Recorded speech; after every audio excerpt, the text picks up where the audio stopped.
Hi everybody, I'm Brent Stafford and this is RegWatch by regulatorwatch.com.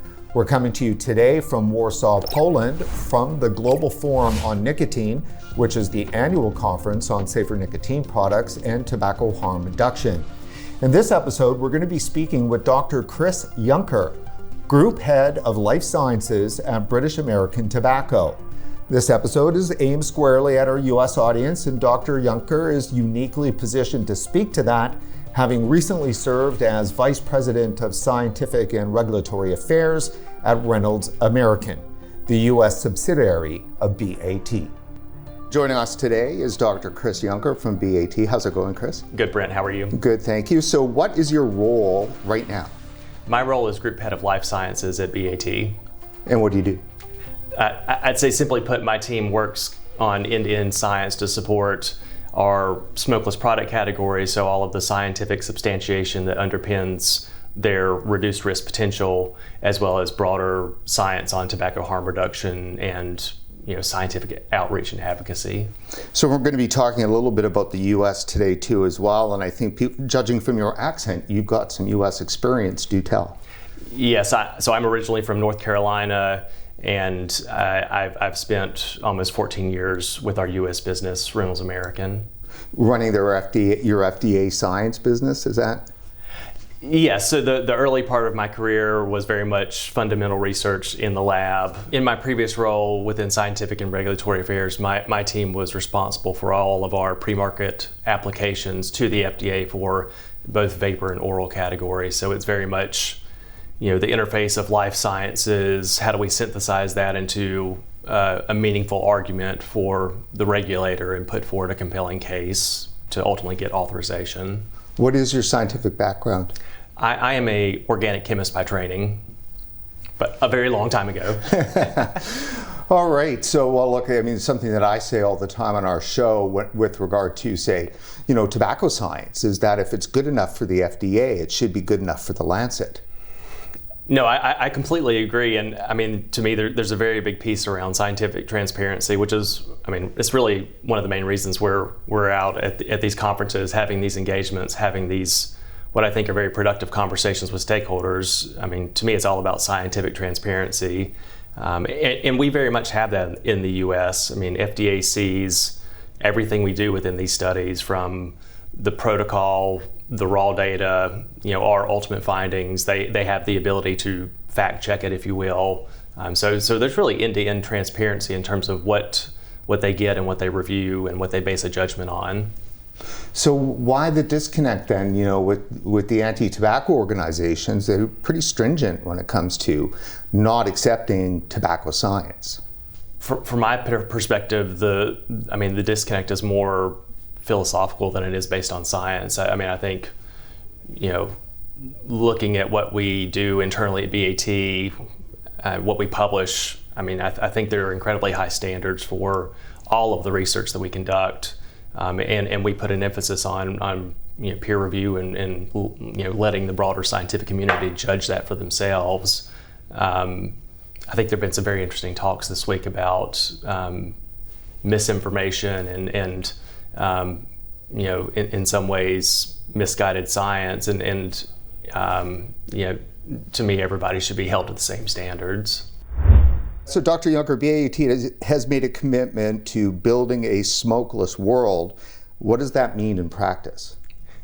So building a smokeless world is really about how we reduce the public health impact of our business by providing alternatives for adult smokers. And that's really, I view it in kind of two pieces. One, there's really the science and innovation to bring these products to market that are satisfying alternatives for consumers that are scientifically substantiated.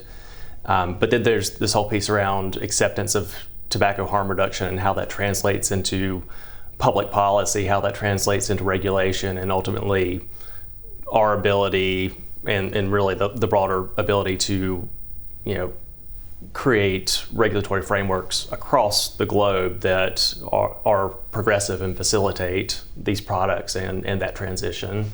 And how far along is BAT in that process? So in terms of the metrics, we look at percent revenue from our smokeless categories, and we look at the number of consumers we have in those categories.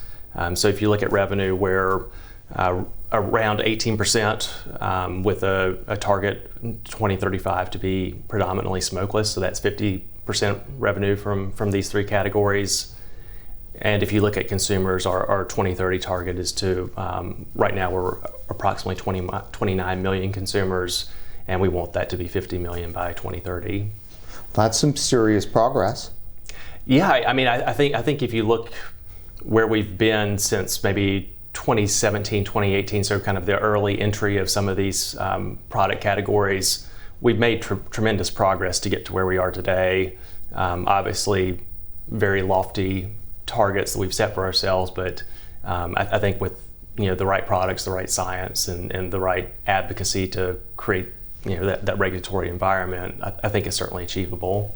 So for say those in the US or UK, what are the BAT products that are in the safer alternative space? So in terms of our product categories, in the heated product space, our brand is Glow. In the vapor space, that is Vuse, and oral nicotine pouches, we have Velo. And are all three of those available in the US, not the heated? That's correct. So right now we have a sizable business with Vuse and Velo in the US. For Glow, nothing in the market right now. So if you're in the US market, you've received your PMTA, your marketing order, correct, for Vuse? Yeah, so Reynolds has received marketing granted orders for the Vuse Alto product, the tobacco flavor and the device, as well as some earlier generations of Vuse. And the applications for Velo are pending FDA review. So you mentioned science and THR. How does science support THR? To me, it kind of goes back to those two pillars. I mean, science underpins both what we do with our product innovation and how we continue to substantiate that these products are a less risky alternative to smoking. But to me, it's also the piece around the broader kind of regulatory landscape and how we address critical questions from a variety of stakeholders, how we highlight those case studies where THR is really having a positive impact. To me, those are kind of the two areas of science that I see as being most important for us. We're seeing in several markets that youth smoking is collapsing, and yes, there seems to not be very much celebration about that. Yeah, it's quite interesting. I can certainly speak from coming from the U.S. The data from, I believe, 2024 came out from the National Youth Tobacco Survey, and much of the discussion is on rates of vapor use amongst underage individuals, but the smoking rate was around 1%, which is phenomenal. FDA wasn't saying much about that. Now they are now, or they have been in recent months, but absolutely, I think it's a phenomenal success story that we really need to be talking about more. Yeah, it's like, where's the parade? Yeah, exactly. You presented at GFN about oral nicotine. Why focus on pouches now? What's the opportunity there? I think the opportunity with pouches, in my mind, are really in a few areas. First, I think it's really just the simplicity of the product in terms of how it's made, what the ingredients are, how it's used. If you look at nicotine pouches versus traditional smokeless products, from a toxicant profile, it's much lower. If you look at it versus combustible cigarette smoke, obviously there's a drastic difference. And that translates into kind of the risk profile of the product as well. So to me, there's just so much kind of harm reduction potential, in terms of the product and how it performs. I also think there's a really profound opportunity in terms of areas across the globe where this product could really have a meaningful difference for harm reduction. If you look at low and middle income countries, it's obviously, I would say, a more cost-effective means to bring a harm reduction product to those markets. If you look at places like Southeast Asia, where there is a history of oral tobacco use, it would not be a barrier in terms of ritual and adoption. In many of these areas are areas where there's still a very high prevalence of smoking, but there's also an opportunity / challenge there because in many of these markets, these products are banned. So according to Goldman Sachs, smokeless products will surpass combustibles by volume in the US this year. That's a prediction. From your vantage point, how big is that shift? Yeah, I think it's incredibly profound. And to me, it's just another proof point that this is working as kind of our migration to predominantly smokeless business and predominantly smokeless industry. I think we've seen those kind of case studies in Sweden and Japan where you are seeing or have seen those inflection points, but to have it in such a big market like the US, I think is incredibly meaningful. And then obviously from a financial or an investor standpoint, I think it obviously provides some reassurance in terms of the long-term sustainability of the industry. Also in the US, with 20 million users of these less risky products, we say safer alternatives. I know you can't. And a lot of them are obviously vapor products. Is the FDA doing enough to make sure that there's enough product access and choice in the marketplace? The situation could always be better. I think in the US, it's great that there's a regulatory framework and there's a process, and it's in many ways based on science, but it's also a very slow process. And to me, I think the area for improvement is really how you can make a more sensible and accelerated pathway to market, because as it stands, the pre-market review can't keep up with the pace of innovation, which I think is the real problem we see in the US. Yeah, that is true. Obviously for the independents and stuff like that, they're finding it very difficult to get through the process, which has left open, the market for disposables and illicit product. But even just for, the bigger tobacco companies who do have products that have received marketing granted orders, you're handcuffed in terms of your ability to innovate. Yeah, exactly. And,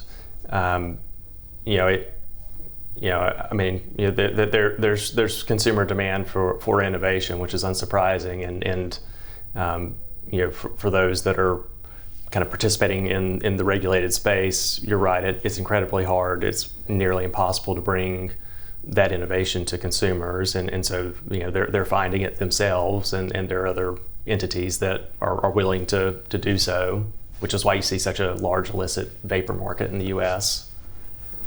Yeah, how bad is it?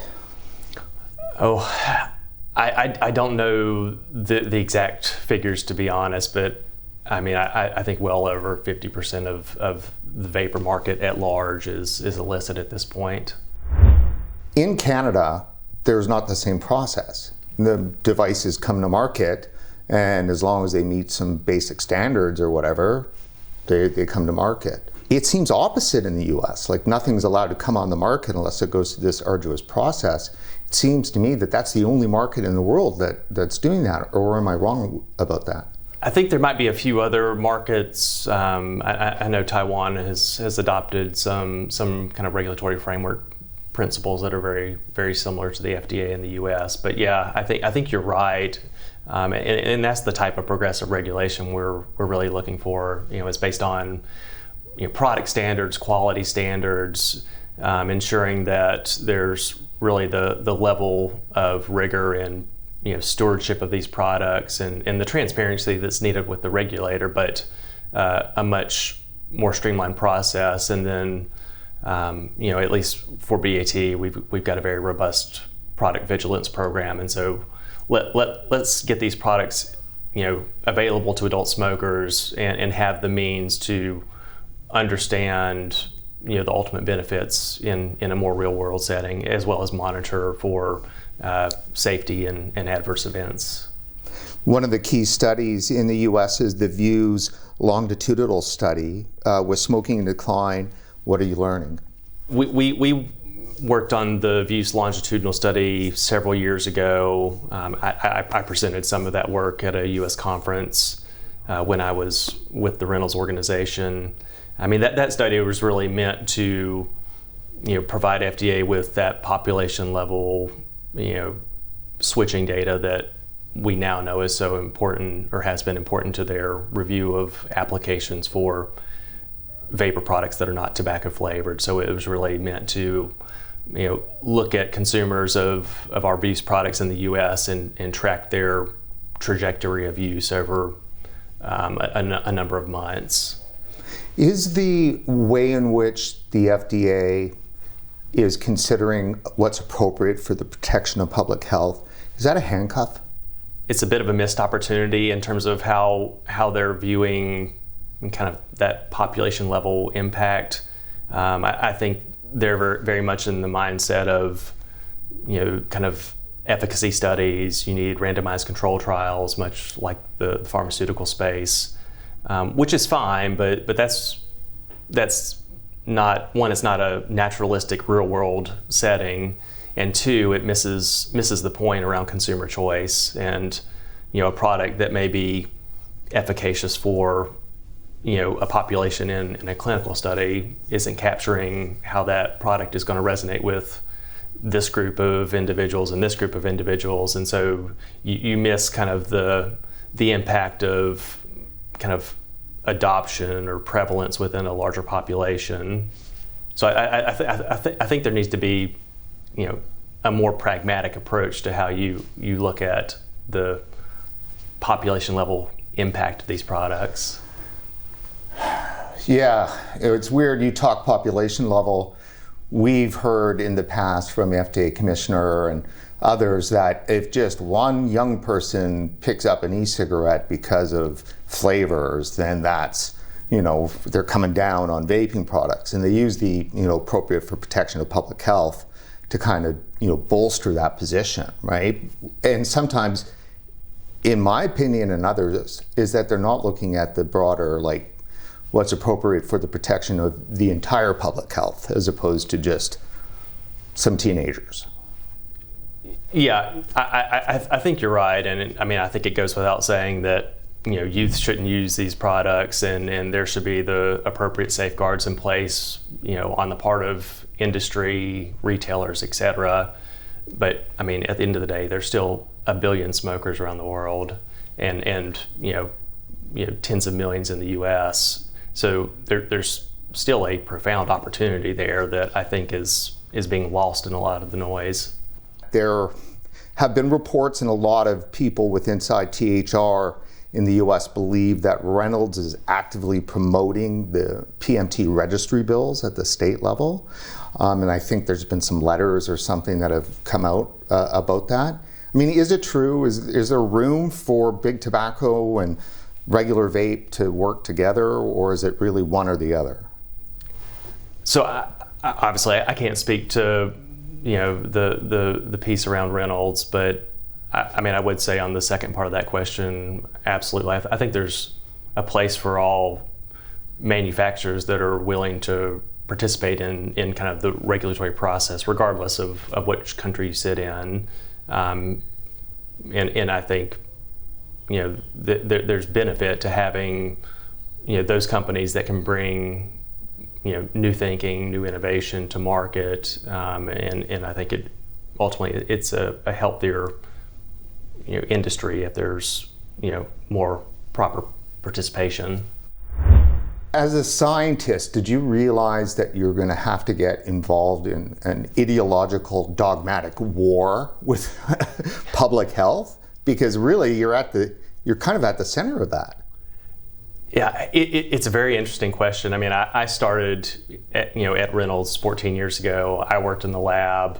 I mean, I was working on things that were, very much around tobacco harm reduction before we had these product categories that really could enable it. And I progressed from a scientific perspective and moved into regulation.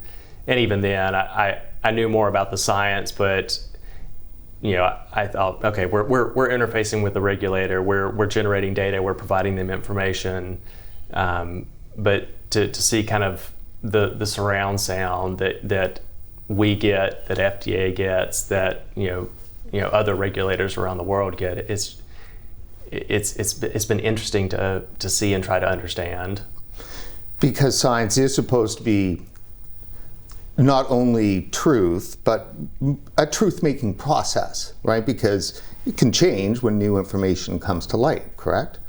So when you hear what those on the outside are saying about vaping in terms of its potential harms, does that connect with what you see in terms of the science? I would say in almost all cases there's a disconnect there, and to me it comes back to transparency and rigor in the science that anyone in the space generates. I think a lot of the things that we see that are particularly inflammatory, and some other folks here have talked about it this week. If you dig into the papers, there's results generated based on vapor aerosol that is well beyond kind of normal consumer use.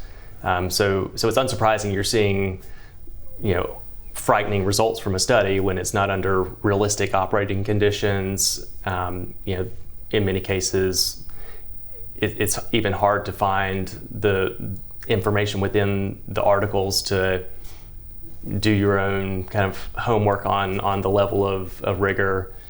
So yeah, it's just it's a very tough environment as a scientist and as someone who's really committed and passionate about the work we do and the level of transparency that we try to bring to these conversations, and it's not always reciprocated. You're proud of your work? Oh, absolutely, yeah. No, I mean, we've got a phenomenal team. Across the group, we have almost 1,800 individuals that are in kind of the broader R&D community. We have 150 or so scientists in life sciences in Southampton, roughly 100 more in the US. Everybody with their own specialties and their own perspectives, people that have been in the industry for quite a while and understand tobacco and nicotine science, people that have come from other kind of parallel sectors that are bringing new ideas. So yeah, I mean, I'm excited about the work we do. I'm excited about the mission we're on, and I think you can feel that if you ever come to Southampton. You can feel that on the campus.